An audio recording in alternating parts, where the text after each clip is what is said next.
জলমাটি জীবনচক্র চ্যানেল থেকে আমি ভোলানাথ ঘোষ। আজকে খাতায় কলমে ইংরাজি মাসের মার্চ মাসের 30 তারিখ, অর্থাৎ খাতায় কলমে আজকে হচ্ছে বসন্তকাল এখনও চলছে, কিন্তু প্রকৃতি জানান দিচ্ছে এখন গনগনে গ্রীষ্ম। বেলা 8টা সাড়ে 8টার পর বেরোলেই মানুষ নেমে গিয়ে স্নান হয়ে যাচ্ছে, এতটাই গরম। আর এই সময় গাছকে কি পরিচর্যা করবেন? 3 সপ্তাহের গাছ। এখন যে মূল যে ব্যাপারটা হলো, ঢ্যাঁড়স গাছের অনেক কিছু পরিচর্যা রয়েছে, কিন্তু সবকটা পরিচর্যা এই গরমে করা যাবে না। এই মুহূর্তে এই গাছে আগে যা এনপিকে ছিল, এর যে গাছ লাগানোর আগে মাটিতে যেটা মেশানো হয়েছিল সেই এনপিকে সেটাতেই চলছে, কারণ এখন প্রচণ্ড গরম চলছে। প্রচণ্ড গরমে মানুষ যেমন গুরুপাক খাবার খায় না, তেমনি গাছকেও গুরুপাক খাবার দেওয়া অ্যাভয়েড করতে হবে। যেমনটা পিজিআর বলুন বা এনপিকে, বা ধরুন যে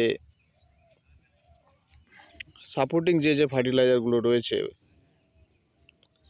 বোরন বলুন বা পটাশিয়াম, ম্যাঙ্গানিজ, যে এনপিকে ছাড়াও খাদ্যগুলো রয়েছে, সেগুলোকে আমাদের অ্যাভয়েড করতে হবে। মানে যেগুলো বলছিলাম সেগুলো সবই এনপিকে ছাড়াও অনুখাদ্যের মৌলগুলি। এই মুহূর্তে যেটা করতে হবে, গাছ প্রপার সূর্যালোক পাচ্ছে, এটা একটা পজিটিভ দিক, কিন্তু এই প্রচণ্ড গরমে একটা সমস্যা হয়। এই প্রচণ্ড গরমে গাছে মাইটসের আক্রমণটা খুব বেড়ে যায়।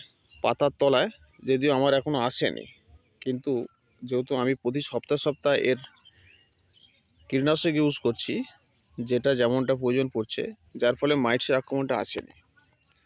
মাইটসের আক্রমণটা এলে পরেই গাছের পাতাগুলো কুঁকড়ে যাবে, নয়তোবা ওই মাছি পোকা বসে রস শুষে খেয়ে নিয়ে পাতাটাকে জালি করে দেবে। পাতাটা দেখবেন গাছ ভালো আছে, একটা পাতা এরকম ঝিমিয়ে গেছে, দেখো গাছ ভালো আছে, এই পাতাগুলো ঝিমিয়ে গেছে, পাতাগুলোকে ঝিমিয়ে দেবে, গাছটাকে দুর্বল করে দেবে। আর একটা যেটা সমস্যা হয়, মাটি থেকে শেকড়ে আক্রমণ করে, শেকড় থেকে গাছের কাণ্ডে প্রবেশ করে গাছের ভেতরের যা কিছু রয়েছে সব কিছু কুড়ে খেয়ে নিয়ে গাছটাকে পুরো ঢলে পড়ে যায়। সেই মৃত গাছটিকে আপনি যখন তুলে দেখবেন, তার গাছের কাণ্ডের ভেতরে সেই পোকাটি রয়েছে। তারা ওই পোকা ওখানে গিয়ে খেয়ে ওখানে বংশ বিস্তার করে। তো ব্যাপারটা ক্লিয়ার। এই মুহূর্তে গাছকে আপনাকে পেস্টিসাইড দিতে হবে, আর যেটা করতে হবে, গাছের রসের ঘাটতিটা না হয় যেন, কারণ প্রচণ্ড সূর্যের তাপে মাটির উপরিভাগের রসটা শোষণ হয়ে যায়, যার ফলে কি হয়, মাটি খটখটে হয়ে যায়। এই ম্যাটারটা আপনাকে ফলো রাখতে হবে। এই গাছে ইতিমধ্যে ফুল এসে গেছে, এরকম ফুল এসে গেছে, কিন্তু এই ফুলটা ফলে পরিণত হতে এখনও সময় লাগবে। কেননা এইসব স্টার্টিং রয়েছে, এই ফুলটা ফলে পরিণত মিনিমাম এখনও 15 দিন লাগবে। তারপরে আস্তে আস্তে এর যে ব্রাঞ্চগুলো আসছে, ব্রাঞ্চগুলো থেকে আস্তে আস্তে ফলন দিতে শুরু করবে।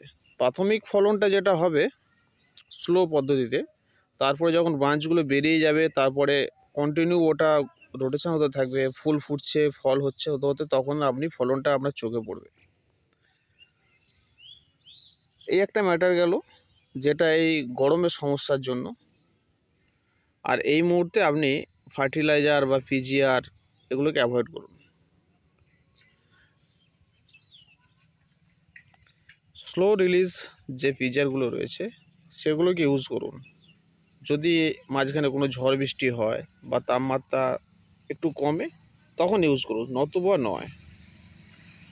ধরা যেতে পারে মিরাকুলান একটা স্লো রিলিজ পিজিআর, বুস্টার টুর কথা বলছি না। আমি মিরাকুলানটার কথা বলছি। বুস্টার 2টা এই গরমে একদমই দেবেন না। আমার যেটা অভিজ্ঞতা, আপনি মিরাকুলানটা কম মাত্রায় 1 লিটার জলে 15 ফোঁটা দিয়ে স্প্রে করুন। আশা করি গাছের কিছু হবে না এই গরমেও, কিন্তু আপনি পারলেও অ্যাভয়েড করতে পারেন। কিন্তু অবশ্যই দেবেন, গাছের গোড়ায় যেন রসের ঘাটতি না হয়। জৈবিক খাদ্য প্রয়োগ করতে পারেন, সেটা আপনি পচানো গোবর হোক বা যা কিছু হোক, পাতা পচা সার হোক দিতে পারেন, কিন্তু সেটা টবের ক্ষেত্রে ঠিক আছে। কিন্তু আমরা যারা মাটিতে ঢেঁড়স চাষ করি, সেক্ষেত্রে জৈব সারটা বারবার দেওয়াটা সম্ভব ওঠে না। আগাম যে মাটির সাথে মেশাই সেটাই আমরা প্রথমে ইউজ করে দিই, যেটা গোবর সার আর কি প্রত্যেক গৃহস্থের বাড়িতে আমাদের থাকে, সেটাকে ইউজ করেছি, আর দ্বিতীয়বার আর করিনি। এরপর গাছকে তার স্বাভাবিক মতো বাড়তে দিন। গাছের রোগ নাড়ার দিকটা খেয়াল রাখবেন। মিরাকুলানটা 20-25 দিন ছাড়া দিন, নতুবা অ্যাভয়েড করুন। গাছ যখন দেখবেন তার নিজের ছন্দে বাড়ছে, সেটাকে তার বেশি আর বৃদ্ধি করার চেষ্টায় যাবেন না।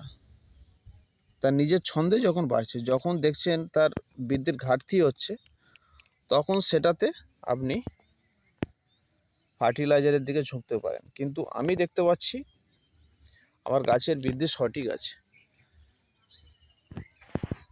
এরপরে যে পার্টটা, বীজ নির্বাচন। কি বীজ নির্বাচন করবেন দেখুন, আমি এটা করেছি, এটা অ্যাডভান্টা কোম্পানির প্রচণ্ড দামি বীজ। এই লাইন ধরে ধরে আমি করেছি, আমি নিজে পরিবারের জন্য, বাণিজ্যিকভাবে নয়। আমি সপ্তাহে 1 দিন বাড়িতে থাকি। তো একটা বীজের কস্ট পড়েছে হিসাব মতো 1 টাকা। তারপরে পরিচর্যা সব কিছু রয়েছে, অত্যন্ত দামি বীজ। আগের বছর রাধিকা করেছিলাম, এবছর অ্যাডভান্টা করছি। আগের বছরও আমার ফলন ভালো হয়েছিল। ধরুন একটা 6-7 জনের একটা গৃহস্থ ফ্যামিলি, একটা উদাহরণ দিয়ে বললাম, যদি আপনি মনে করেন যে সপ্তাহে, কথার কথা বললাম, 1 কেজি ঢ্যাঁড়স লাগে, সপ্তাহে 1 কেজি, তাহলে আপনি সেই 1 কেজি ঢ্যাঁড়স আপনি 20 থেকে 25টা গাছ থেকে অনায়াসে পেয়ে যেতে পারেন। আমি কম করে বললাম। তো অতএব আমরা যারা গ্রামের মানুষ, আমরা যারা শহরের মানুষ, তারা এই চাষটি অনায়াসে করতে পারেন। 20-25টা গাছ 20-25টা টবের মধ্যেই যদি করানো যায়, এই ঢ্যাঁড়স গাছ থেকে, এখন হচ্ছে মার্চ মাসের 30 তারিখ, আশা করি এপ্রিলের 15 তারিখের মধ্যে, মানে নববর্ষের আগে, আমি ফল পেতে শুরু করব।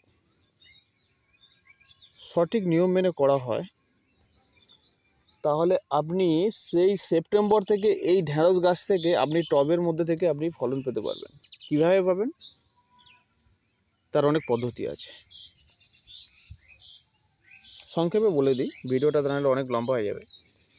এই গাছটি আপনার মোটামুটি মে মাস বা জুনের প্রথম পর্যন্ত এ নিজের ছন্দে ফলন দিয়ে যাবে। এরপর দেখবেন গাছের অটোমেটিক্যালি পাতাগুলো ছোট ছোট হয়ে যাচ্ছে, গাছ দেখতে পাবেন একটু বয়স হয়ে যাচ্ছে। তখন আপনি এই গাছের মাঝ বরাবর থেকে হার্ড প্রুনিং করে দিন, মাঝ বরাবর থেকে কেটে দিন। তারপরে গাছে খাবার দিন, জল দিন, অটোমেটিক্যালি তখন বর্ষার মুখোমুখি এসে যাবে। এই সময়কার আমি আমার গাছের যে পজিশান অনুযায়ী বর্ষার সময় করে আমার গাছটি বয়স হয়ে যাবে। তখন এই মাঝ বরাবর থেকে এই গাছে কেটে দিতে হবে। তারপর অসংখ্য সাইড থেকে আরও শাখা আসবে, সেই শাখা থেকে আবার নতুন করে ফুল ফল আসবে। এবং বর্ষা আসার সাথে সাথে, বর্ষা এলে পরে আপনি তখন গাছকে খাবার দেবেন প্রয়োজন মতো। গাছ তখন সেই খাবারকে সানন্দে গ্রহণ করবে। কারণ বর্ষার প্রকৃতিগত তো একটা পার্থক্য রয়েছে। কারণ বর্ষাটা হচ্ছে কৃষকদের মুখে একটা হাসি ফোটে ওই সময়, আর গাছেরাও সেই সময় নিজের ছন্দে নিজেদের বিস্তার করতে থাকে। সেই সময় আপনি তখন গাছে বুস্টার 2 দিতে পারেন, বা এনপিকে দিতে পারেন। আর রোগ নাড়ার ক্ষেত্রে যেগুলো বলেছি সেগুলো ইউজ করতে পারেন। রোগ নাড়ার ক্ষেত্রে ওষুধগুলো বলিনি। পাতার জন্য মূলত পাতার তলায় যে সাদা সাদা মাইটস বা বিভিন্ন মাকড় হয়ে থাকে, তার জন্য আপনারা ওই যে বাজার থেকে যে একতারা যেটা আছে, একতারা গায়ে কম্পোজিশন যেটা রয়েছে থায়াক্সাম 5, তো সেটা ইউজ করতে পারেন। আর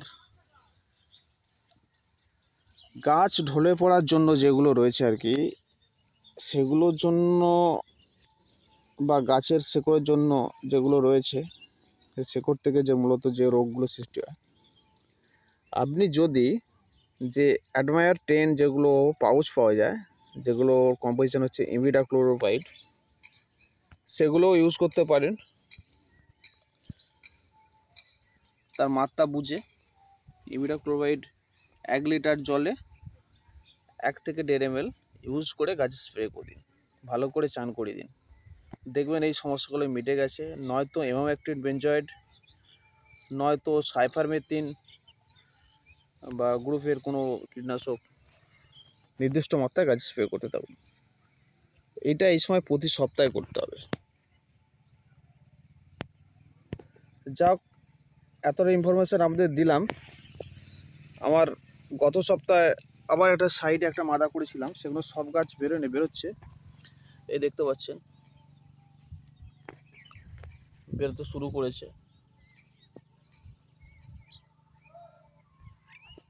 আরও কিছু বেরোবে। এগুলো সবই আস্তে আস্তে বেরোচ্ছে। গাছ যখন বড় হবে অটোমেটিক্যালি ঘন ঘন হয়ে যাবে। এরপর আমার বাগানের আরও এক জায়গায় দেখাচ্ছি। এই দেখুন, এগুলো একটু আগাছা সাফাই করতে হবে, আজকে করব।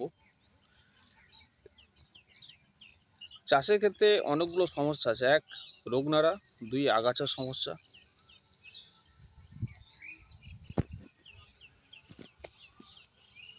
এইখানে কম করে আমার 30-40টা গাছ আছে, এবং এই দিকে রয়েছে কম করে অন্তত 2 লাইন মিলে 30-40টা। এই দিকে আরও 30-40টা, সব বেরোবে। এবং সেই দিকে আমার এখানে রয়েছে অসংখ্য গাছ রয়েছে, এখানে একটু আগাছা হয়ে রয়েছে। অলরেডি এখানে ঢ্যাঁড়স ফলতে শুরু করে দিয়েছে। এগুলো কিছু শীতকালীন ঢ্যাঁড়স রয়েছে গাছ, এই দেখুন রয়েছে, এখানে শীতকালীন হচ্ছে, ফলন হচ্ছে। এই দেখুন, এটা হচ্ছে গ্রীষ্মকালীন ঢ্যাঁড়স, অলরেডি ফলন হচ্ছে, অসংখ্য রয়েছে। এবং এদিকে আরও আমার অ্যাডভান্টা কোম্পানির গাছ লাগিয়েছিলাম, সেগুলো বাড়ছে।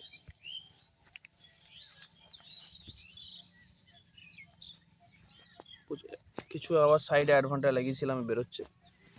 এইভাবে যদি আপনার গাছগুলো দাঁড়িয়ে যেতে পারে, সেট হয়ে যেতে পারে, তাহলে এই গাছ আপনার দাঁড়িয়ে গেল, আপনাকে নিশ্চিতভাবে ফলন দেবে,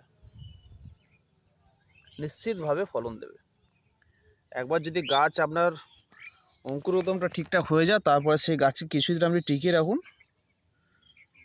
পরিচর্যা করে, সেই গাছ আপনাকে হতাশ করবে না। ঢ্যাঁড়স আপনাকে প্রচণ্ড ফলন দেবে, এবং শাখা থেকে যেভাবে, গিট থেকে যেভাবে ফুল আসবে আপনি নিজের চোখে দেখতে পাবেন, ভালোই ফলন পাবে। যাক, এতটুকু ইনফরমেশান আপনাদের দিলাম। যদি ভিডিওটা আপনাদের কাছে সঠিক মনে হয়, যে তথ্যগুলো আমি শেয়ার করলাম, তাহলেই আমার ভিডিওটাকে লাইক, কমেন্ট, শেয়ার করবেন ও সাবস্ক্রাইব করবেন, যাতে করে আমার নতুন ভিডিও বানানোর উৎসাহটা আরও বেড়ে যায়। অনেক অনেক ধন্যবাদ জল মাটি জীবনচক্র চ্যানেল থেকে। নমস্কার।